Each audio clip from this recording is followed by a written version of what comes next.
السلام عليكم ورحمة الله وبركاته. من يوميات نجوان ونور. ما تنسوش يا حبايب قلبي تصلوا على سيدنا محمد عليه أفضل الصلاة والسلام والاشتراك في القناة عشان يوصل لكم كل جديد. ثالث حاجة أو رابع حاجة بقى تعملوا، ما تنسوش تعملوا كومنتات حلوة زيكم كده، وكل واحد يقول هو بيتابعني منين، ويلا بينا عشان نعمل أحلى وصفة للأطفال وهم رايحين المدارس. أدي النشا مش شايفين طبعا كام معلقة.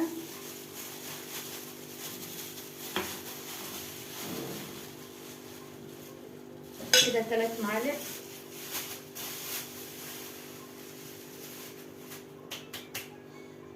وحاجات بسيطة وإمكانيات بسيطة تقدر تعملها في قلب بيت.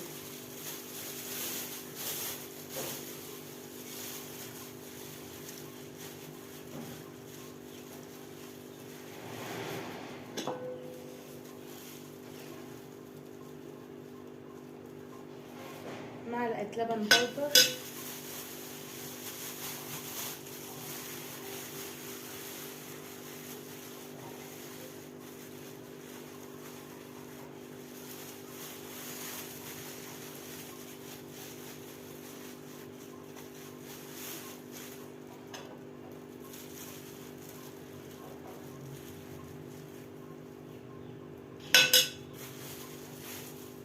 لا بس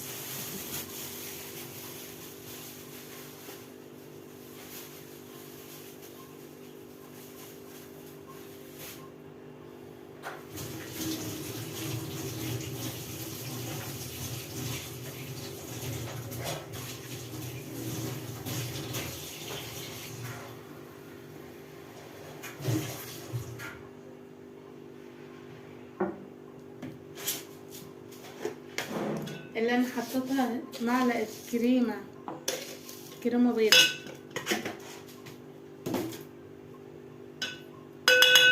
ومعلقتين سكر. اقلب كل الخليط ده على البارد.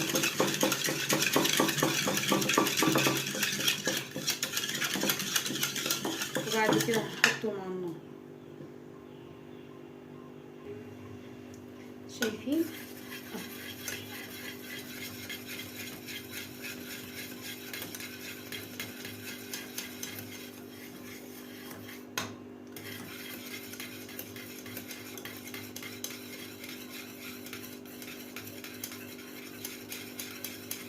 زي ما انتوا شايفين ايديا ما بتستبش منه. انا شايفاه كده القوام حلو زي القشطه بالظبط. هطفي عليه واسيبه يهدى خالص لغايه ما اجي اشوف انا هعمل ايه معاكم. شوفوا بقى، هي دي كنافه عندي اصلا كانت متفرزه،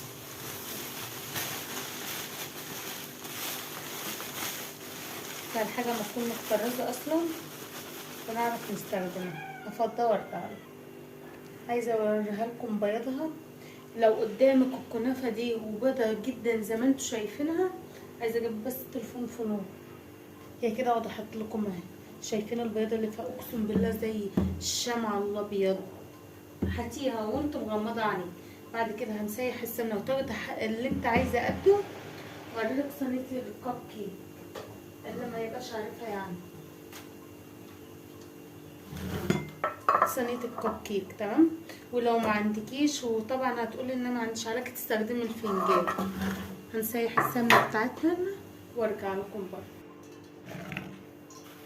شايفين هناخد بس الكميه صغيره لان التانية برضه هتحطها في حاجه تانية.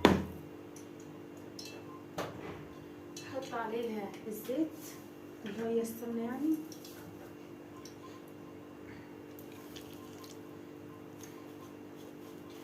واغلفها حلو. عايزين تحطوا عليها سكر تحطوا، بس انا جربتها بالسكر هي نفس قوام السمنه مع السمنه، مش هتفرق كتير يعني. طب الساحل اهي.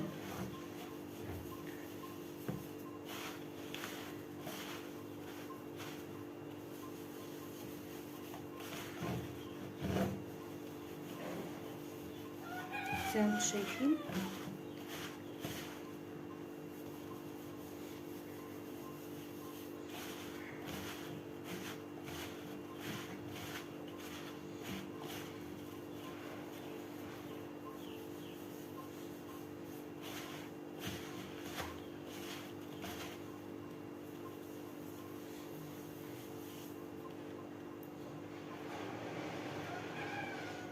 طبعا الكيس اللي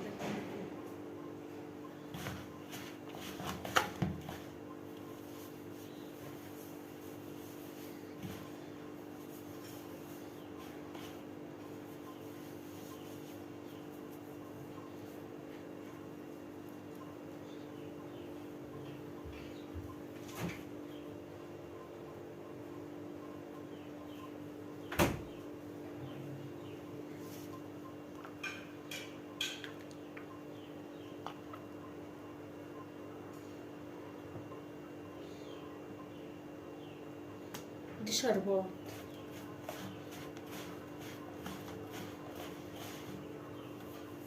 شربات تقيل، فلو انت عايز تعملها عادي بس بتدي طعم جميل.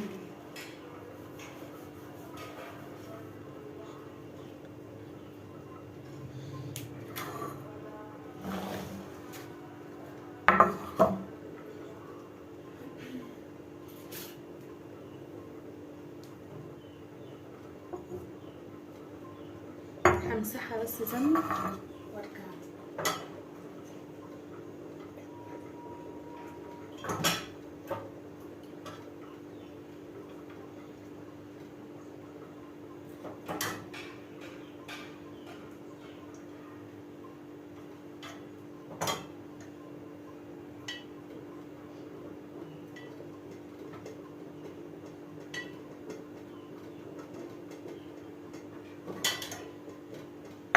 السمنة زي ما احنا شايفين.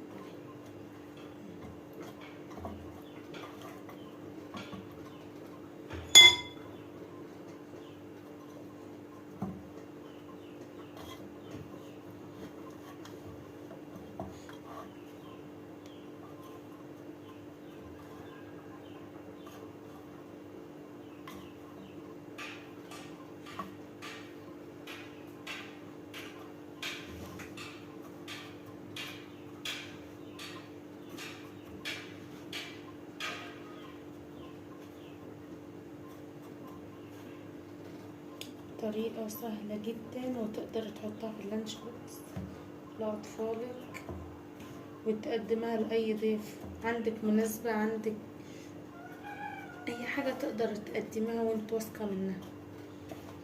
لا ما احناش هنسيبها على كده يعني. عكس القلاية وارجع لكم تاني.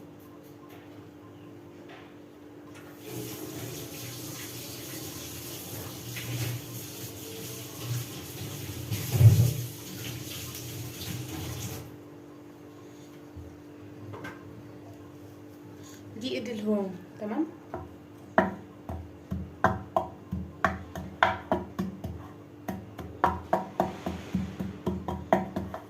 شايفين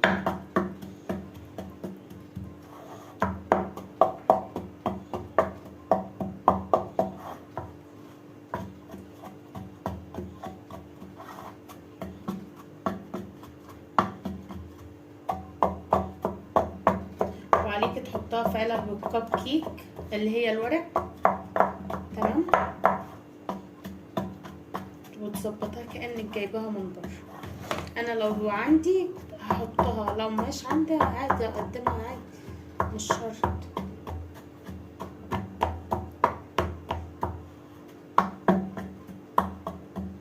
احنا اي حاجة ببساطتنا بنقدر نحليها، مش هي اللي تحلينا، احنا اللي نحليها.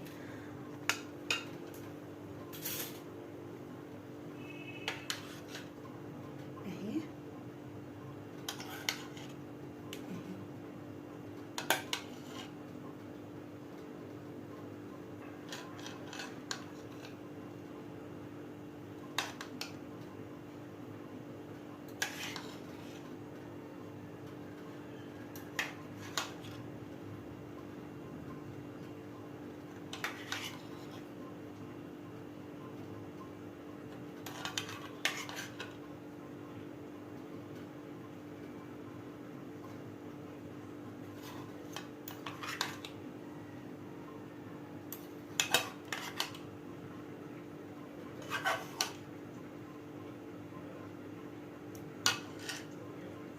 طبعا انا قبل ما اعمل حاجة بكون ماسحة وموضبة المكان اللي انا هصور فيه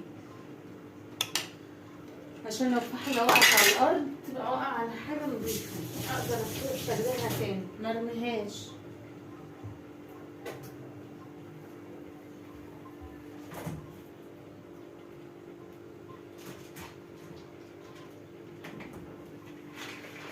ربنا يعلم بظروف الناس بتبقى عاملة ايه اليومين دول. أي مكسرات عندك مش شرط فول سوداني.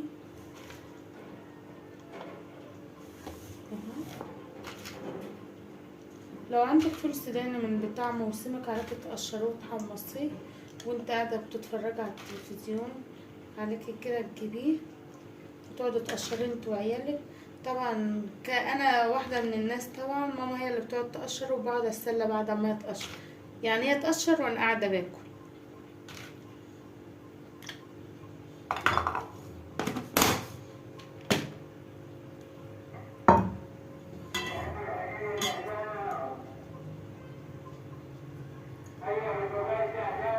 شايفين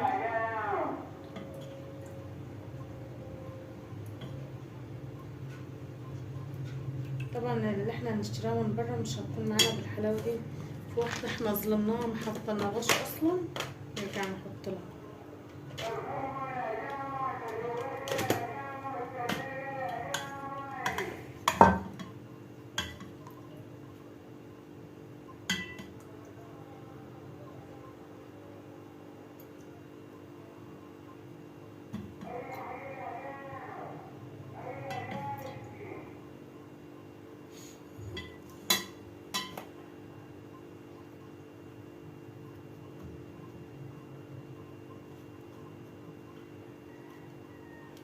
شايفين، حاولي ان انت ما تكونش فوق على الجناب من هنا او من هنا، عشان ايه ما تتحرقش وتبوظلك المنظر.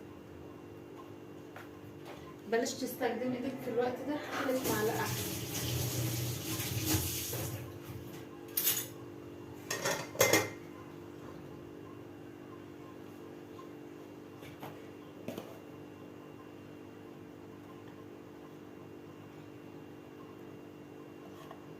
هتدي بلوط حلو وشكل حلو بطريقه حلوه.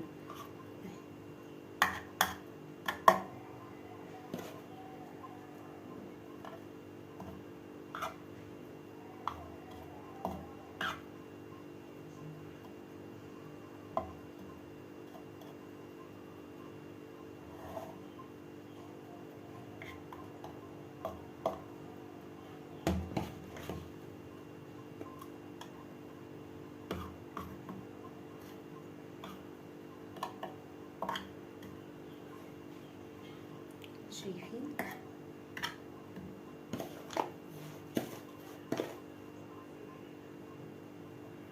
ولو انت اول مره تخش المطبخ وتستخدمي حلويات مش على الطريقه دي.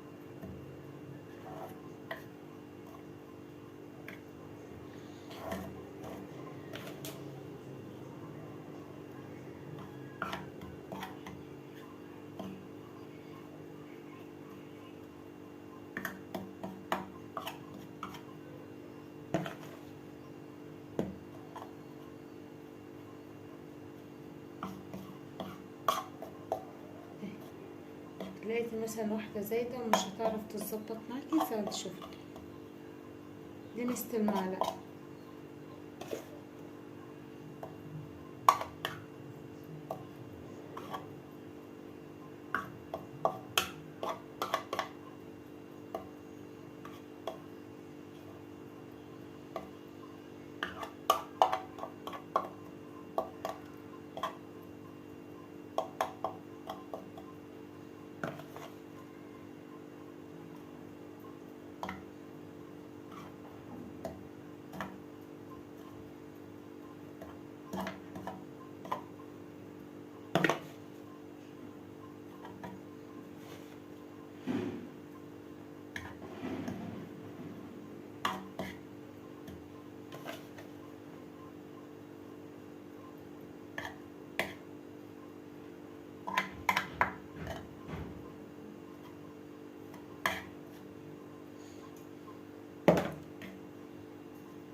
شايفين؟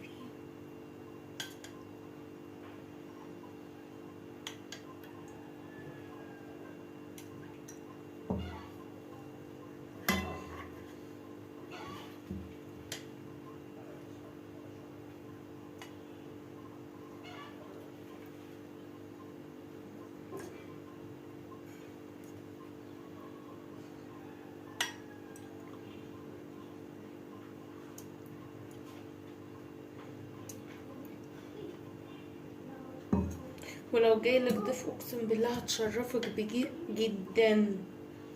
هيسألك انت شايراها منين. بقى لو عندك سمنة بلدي عليك تستخدمي. انا ما بحبش السمنة البلدي قد كده في اكل. هي بتزود يعني فما تفرحش بها، بس هي بتديلك الطعم اللي بره. بس انا وقفت مع واحدة قالت لي ما بيبقاش طعم، تبقاش جايبين لك سمنة فعلا. كنت واقفة مع واحدة شغالة في الحلويات بتقول لي احنا ما بنجيبش سمنة بلدي، في اسانس اسمه بريحة السمنة البلدي. يعني عشان ما تقوليش ده هما بيحطوا لك سمنة بلدي، لا، في حاجة اسمها اسانس سمنة بلدي. في محل في الكردي مشهور، مش هبعته للي يعرف بلدنا كويس، لا التاني في محل تاني بلاش لا داعي لذكر اسمه بستخدمه.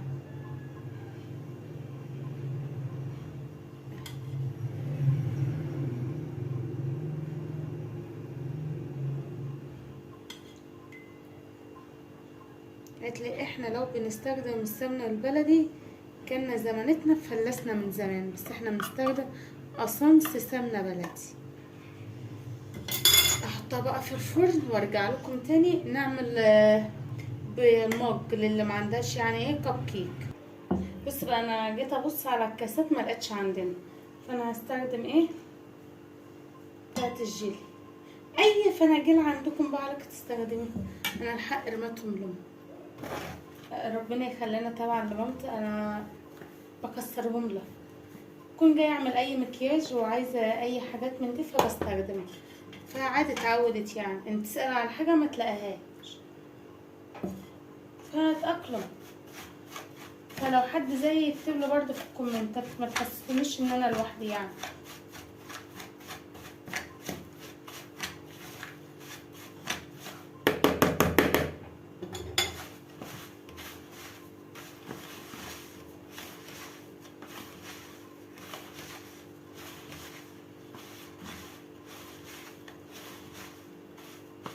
فده هتعمل برضه البديل منها. اهم حاجه تحط زيت في الارضيه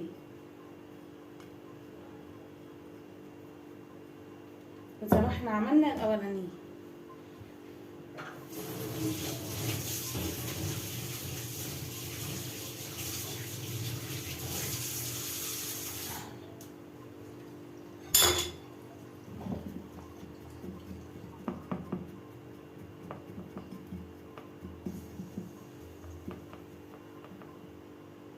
شايفين؟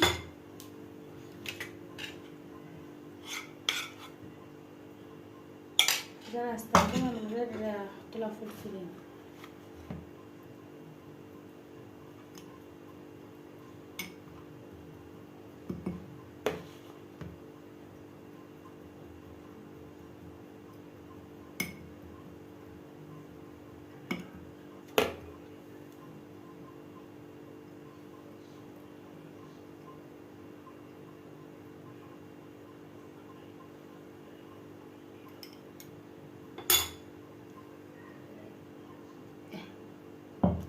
شايفين؟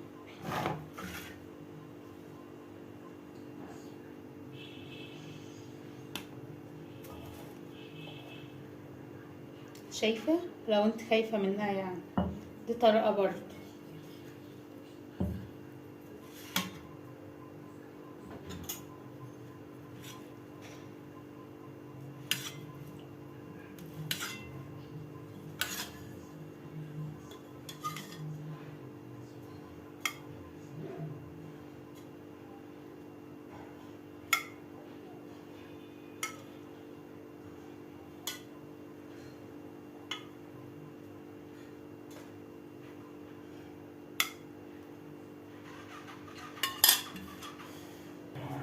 هي بنات، حتى لسه ما لمتش، طلعتها في ثواني اهي. اشوف وشكم على خير فيديو تاني. ما تنسوش الاشتراك في القناه وتفعيل الجرس عشان يوصلكم كل جديد. جمعتنا بنور، وربنا يصلح ما بين ايدينا وايديكم. هسيبها لغايه ما تبرد خالص خالص خالص، واقوم ساقياها وبأي صينيه عرضها او بطولها، ونقوم جايه مكفينا عليها لغايه ما تنزل براحتها. انا مش مستعجله عليها. تمام. باي.